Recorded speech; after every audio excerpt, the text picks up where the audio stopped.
Have you ever had an opportunity to listen to any tapes prepared by the Church of Scientology?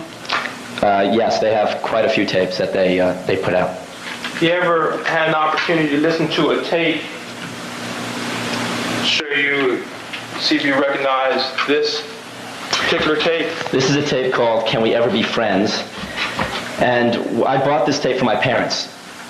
My parents were objecting to my involvement in Scientology because I had suggested to my parents that I was thinking of dropping out of school, and my parents were very upset about that. So they declared me a PTS, potential trouble source. And they said that this tape could handle my PTS condition. If I give this tape to my parents, I'll be able to calm them down, and my PTS condition would go away. Does this tape discuss the benefits of public education? This tape basically explains to my parents that you can't blame me for wanting to drop out of school. It paints a picture of public education as being a harmful thing, and therefore you have no right to object to my wanting to abandon school. Do you know where that part is on that tape? I believe it's queued up. I mean, we can check and see. It should be queued up. And you've had an opportunity to listen to this tape? Yes, I have. A casual tour of some modern schools or universities can make the observer wonder why any decent child or person would consent to stay in one today. Teachers and security guards beaten and killed. Students glaze-eyed with drugs draped across doorways and desks. It can be a desperate arena. And the subjects taught are often not subjects anymore, but confusions. Reading, writing, and arithmetic seem to have become perplexity, illiteracy, and mystification.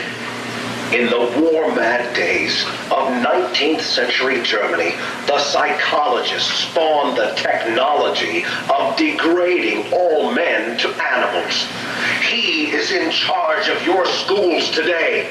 It is compulsory training in every grade and teacher level to regard all students and friends as treacherous beasts and atheists.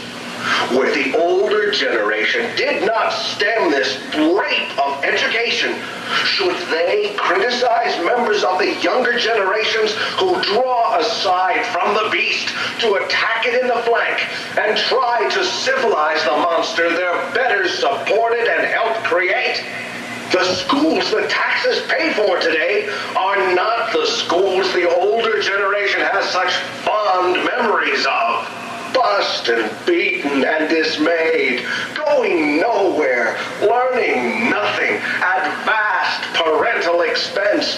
One need not be very questioning as to why a student would bolt his school and go to people who can teach and who are making inroads with school reform.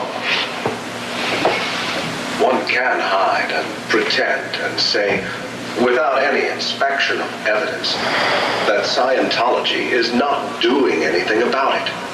The facts, statistics, and rooms full of documents prove that Scientology is doing something about it.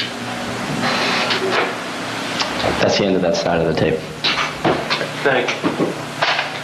Did you yourself believe that public education, as described, was not appropriate for you after being enrolled in Scientology? Yes. Were you allowed to have contact with your parents as a member? The contact became more and more controlled to the point where every time I called my parents, there would be a Scientologist sitting next to me, coaching me and listening to the conversation and coaching me on what to say. Why would they do that, if you know? Well, I believe they were afraid that if I spoke to my parents might convince me to leave Scientology. That if I was allowed to freely communicate with them, that's what would happen.